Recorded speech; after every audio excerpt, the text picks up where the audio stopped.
President. Good morning po from Basco, Batanes, Chanarian Elementary School po. I am with the kindergarten learners, and with me are the two top managers of SDO Batanes po, joining us with our virtual meeting po. Good morning po, Mr. President. Kasama ko po ngayon ang grade 9 students ng Lipata Integrated School.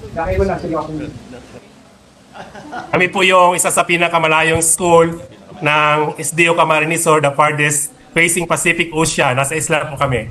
Maraming salamat po sa binigay niyong internet connection through the project Broadband ng MASA. Kaya papatuloy natin yung programa yan. Alright, let's greet the others. Yeah. Sa Hinatilan, Cebu. Kami po ay nandito sa Cum Lab po with my senior high school learners. Everyone! Lubos po kaming nagpapasalamat sa inyong lahat, President Ferdinand Marcos Jr. and Secretary Sandy Angara po. Maraming salamat po from us. Thank you very much and God bless. Everybody, thank you. Thank you so much for the beloved President Bongbong Marcos Jr. and administration and District Secretary Sandy Angara.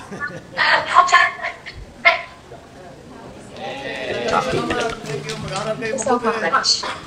Sir Angara, to His Excellency Bongbong Marcos po. Together with me po, the humanities students po, grade 11. Maraming salamat po sa internet connection nyo po na free wifi for all. Long time ago po, we are considered as dead spot, yung buong barangay po namin. So ngayon po, malaking tulong po sa amin, lalong-lalo na po sa research work at saka yung thesis writing po ng mga students namin from Bayang National High School. So it's an honor po sa amin na maliit na school na ma-meet po kayo kahit nasa Zoom lang,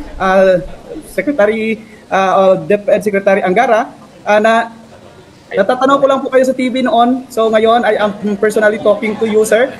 We are glad and honored po in behalf of the faculty and staff and the whole learners of Bayang National High School po.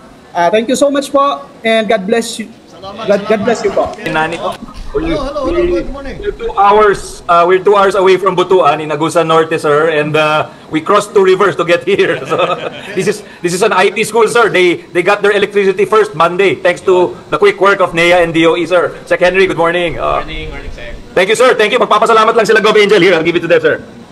Mr. President, maraming salamat po. Ang tribe po na nandito ngayon are the Higaonon tribe. Ngayon po, very excited na sila pumasok. Hindi katulad dati na ayaw pumasok. Maganda yung bago ninyong laruan. Gamitin nyo ng gusto yan. Marami kayong matututunan. Ayaw daw umuwi, Mr. President. Ayaw umuwi. Tama yan. Marami talagang magagawa pagka may internet na. Congressman Dale, Mr. President. Ayos, good morning. Good morning, good morning. Hello. Good to see you.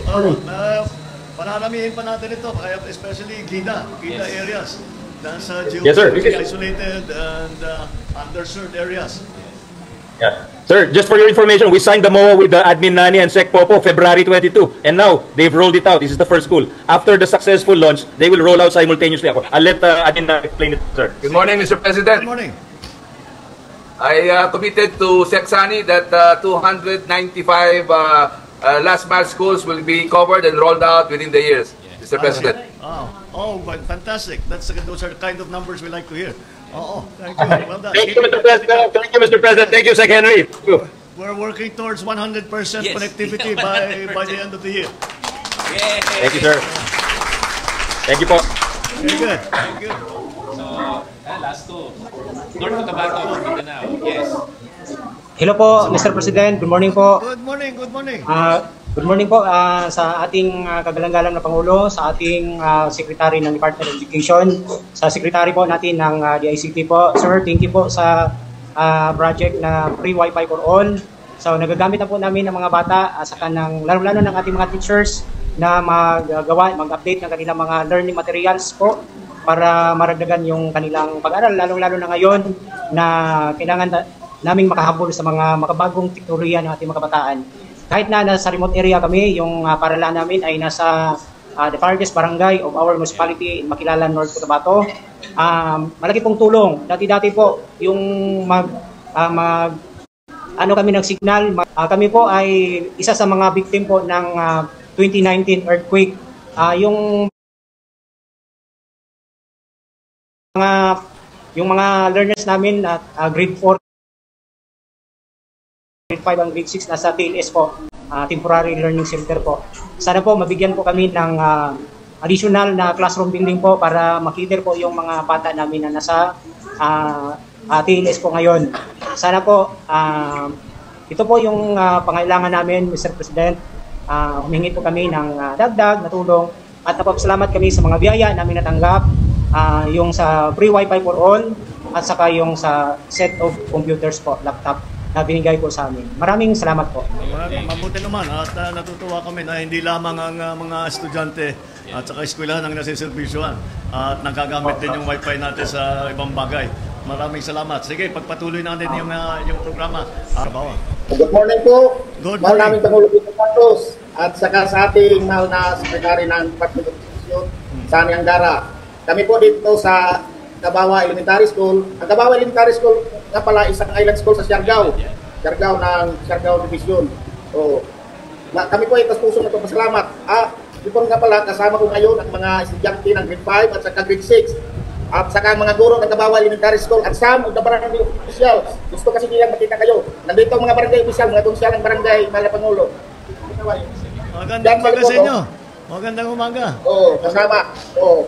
Nagasa kapitan kung gusto raw silang kagawin, kaya siniaga naman namin. Okay. Nagpapasalamat talaga kami, mahal na Pangulo at saka Sekretary Angara na nalagyan ng free wifi ang aming paralan dahil wala talagang internet access dito sa paralan noon. Ang mga guro ay pumupunta pa ng Dalampasigan para makakuha lang ng access. Mahimik pa naman. Hindi makapag-download. Pwede lang makapag-chat. Kaya ngayon, pero ngayon with the free wifi provided by the ACT, madali na po para sa ating mga guro ang pagre-research at pagda-download ng videos at iba't ibang instructional materials.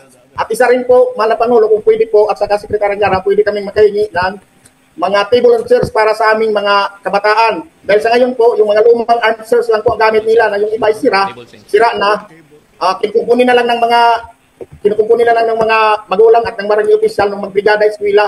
Sana po ay mabigyan kami ng oportunidad na mabigyan ng mga tables and chairs for our learners. Alright, sige. Naintindihan namin. Meron tayong sisimula na programa na gumagawa ng tables and chairs. Pero dito lang hindi na natin dito gagawin sa Kawayan para madami at matibay at madaling ayusin o palitan pag nasira. So, pagka nag-production na, padadalang kayo namin ng mga bagong where is Secretary Sani? I will take note of it. Maraming salamat po talaga, Mahal na Pangulo. Thank you. Salamat. Magandang umaga sa inyo. Good luck sa inyo. Yan, Mr. President. Marami pa, pero yes, I think in the interest of time po, we're rolling out as many as we can, island, coastal, mountain, and yan, baka gusto nyo, Mr. President, to meet the students. Good morning po, Mr. President. Gusto ko po i-represent sa inyo ang grade 11 kung kayo po ang Flora ay Calaban High School. Hello. Q&A pala.